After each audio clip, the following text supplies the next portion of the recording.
Hyvää huomenta. Kello on 8:15 ja olen Via Visiosessa. Eilinen illallinen oli hyvin pieni, eli oli jotain linssikeittoa ja sitten oli keitettyä kananmunia, salaattia ja omena hemppää siihen jälkiruoaksi. Mutta siellä oli 5 ihmistä siellä albergessa ja meillä oli hyvä puuki päällä.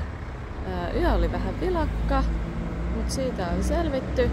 Nyt täällä täytyisi niin kuin odotella, että paikat aukeisi, että saisin vähän leimoja. Ja sitten matka jatkuu, mutta siis tämän päivän tavoite on 21 kilometriä, koska mä ajattelin kävellä sinne albergelle. Ja eihän siinä sitten mitään. No niin, nyt on saatu 4 leimaa jo tälle aamulle.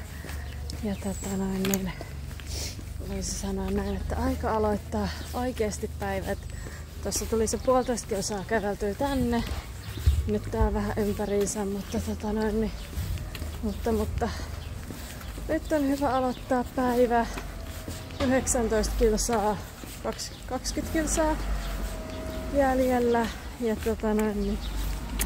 ja näillä mennään. Tänään on pesukone, kuivausrumpu, lämmitys, koska mä oon viimeiset 2 päivää nyt palellut ja toistaiseksi näyttää, että on ihan hyvä päivä tulossa. Se albergen omistaja, se teki eilen meille kaikille sellaiset ihanat nuolipinssit, missä olisi omenan kuva. Ja laitoin sen tuohon rinkkaan kiinni. Enkä rinnattaisi kuvaa siitä, mutta sehän on jo lähtenyt irti, että niin, se on jossain lattialla. No niin, nyt on sitten käytännössä ohitettu se kohta, missä melkein kaikki, ketkä näin pitkälle on kävellyt, niin menevät Oviedoon ja minä menen Gijoniin, eli Gijoniin. Tänä yönä eilen illalla tutustunut Emma, niin se on mun kanssa samassa paikassa, niin ihan kiva, että on joku tuttu ainakin yhden yön. Hauska, tässä oli tällainen 4 koiran piha-aitaus ja totta kai se kaikista pienin tuli siihen käkättämään ja sit niillä oli tosi iso aitaus, niin sit se siirtyi niinku sen aitauksen toiseen osaan käkättämään. Sitten mä vaan olin silleen pst. Ja sit se jos häntä koipien välissä karkuun, että pienellä koiralla oli suuri ego, mutta se ei ihan riittänyt minua karkoittamaan. No niin, vielä viimeinen pyrähdys, eli tästä tällainen tosi iso ylämäki. En tiedä miten pitkä on, koska jos mä kävelen sinne albergeen, niin mulla on vielä 10 kilometriä. Jos mä en kävele sinne, niin mulla on 6,5 kilometriä jäljellä. Eli voisin kuvitella, että 3 kilometriä ylös, 3,5 kilometriä alas. Ja sit se ois siinä. Huomenna ois kans mäki ylös, mäki alas ja Gijoniin. Nyt voin sanoa, että oli rankka ylämäki. Siinä matkan varrella piti olla joku kirkkorakennus, missä mä ajattelin, että mä olisin saanut tankattua lisää vettä. Vesitilanne on tämä. Joten niin sillä täytyy pärjätä. Onneksi on nuo elektrolyytit siinä. Toivon mukaan toi oli nyt viimeinen pätkä nousua, koska mä en jaksa, kunto loppuu ja vaikka mitä. Kohta pitäisi alkaa sitten alamäki. Tai voi kuvitella, että tässä on vielä pikkasen. No niin, ylämäkeä on vielä jäljellä, mutta sanotaanko näin, että toivottavasti ylhäällä olisi vesipiste. Ja toivottavasti ylhäällä olisi hyvät näkemät sitten, koska jos siellä on pelkkiä puita eikä näe mitään, niin tää on kyllä ihan pevästä.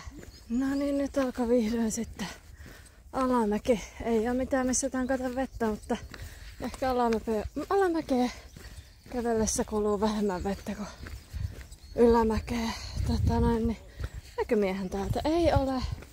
Ainakaan vielä. Otan sitten kuvaa kun on.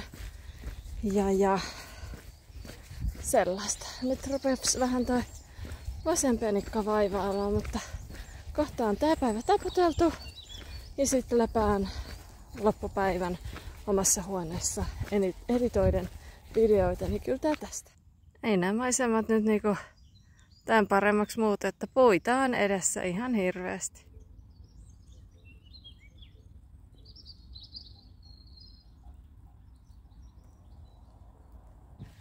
No niin, eli vielä olisi 2,5 kilometriä albergelle. Eli päätin olla ottamatta sitä kyytiä ja kävellä ihan kiltisti sen 3,5 kilometriä ylimääräistä, mutta ja kävelen sen huomen aamunakin. Mut niin, korvatko tää nyt sit niitä oikoteitä, mitä mä oon aikaisemmin ottanut. Se on jännä, kun tietää, että on kohta päivät loppu, niin lyhytkin matka tuntuu ihan loputtomalta. No niin, nyt on vihdoin ja viimein perille päästy. Ja niin, en malta odottaa, että pääsen suihkuun. Vaatteet todennäköisesti toistaiseksi täytyy varmaan käsin pestä, koska niin, mun espanja ei ehkä ihan riittänyt tämän paikan omistajan isän äidin kanssa kyselemään asioita. Mutta ehkä vähän myöhemmin sitten. Mutta nyt suihku, tiikerivoite, Tiger Balmit tuohon penikkaa ja niskaa ja sitten ehkä vähän päikkäreitä tähän väliin.